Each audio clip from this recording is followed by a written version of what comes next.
Hey everyone, Javier Martinez here from Beyond the 90, the Footballing Network. When you guys see this video, Match Day 2 will officially be in the books.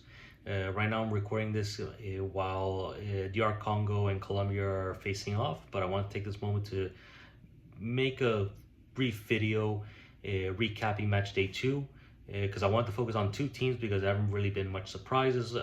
Probably the only big team dropping points was England to Ghana, but that's not a big shocker. The top teams that dropped points in week 1 have bounced back in match day 2 as was generally expected, so there's not really much surprises in there. Croatia beat Panama today. They bounced back from their victory against England, the defeat against England, which isn't too much surprise. So now we'll see how they go into match day 3. But like I said, I want to focus on two teams. One team being the revelation of this tournament, the other one being a big disappointment. The revelation, I think it's safe to say, is Norway. While many people expected them to be a dark horse, I don't think many of us expected them to come out of the blocks the way they've done. Yes, the first match was against Iraq, but they completely dismantled Iraq without any problems. Erling Haaland has been on fire ever since this tournament started. It's truly surprising, taking into consideration that's a team that has a country that hadn't qualified for the World Cup since 1998. Yet they're able to perform the way they've done these past two matches. Now they go into match day 3 with the opportunity to finish top of the group. If they beat France, they go through as top of the group. Interesting enough, I actually picked them to go through as top of the group, so we'll see if my bracket holds up there. Where my bracket isn't holding up is with the disappointment so far of this tournament, which has been Turkey. I had picked them to go through second in that group, but now they're going to match day 3 to play against the U.S. without any chances of going through. They've been eliminated. They lost both their matches in this opening in the two opening group stage matches.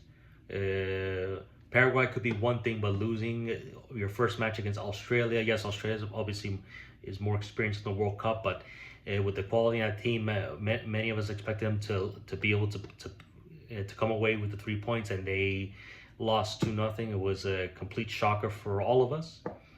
And then the match against Paraguay, yes, playing against CONMEBOL opposition, obviously for a nation that hadn't qualified since 2002, is never easy. But when you take into consideration that Paraguay scored 65 seconds into the match, I believe it was 65 or 75, but either way, it was literally in the first minute of the game. And then they played the entire second half with a man up because of Miguel Almiron was sent off when he covered his mouth at said something covering his mouth at a Turkish opposition. We can talk about that sometime down the road. But they had no solutions. They could not respond and lost that match. Like I said, playing the entire second half with a man up, and they are already eliminated. Truly something that none of us expected, especially with the quality in that team.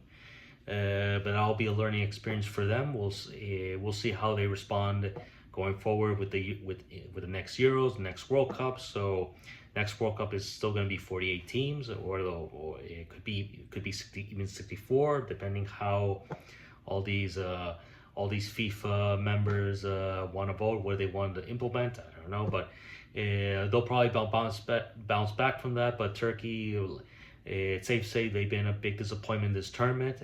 It's not what we expected, but so far, yeah, we finished match day 2. Now we go into match day 3. Let's see, everything's to play for. Let's see who finishes top of the group, who goes up as runners up, and which third place teams advance to the next round.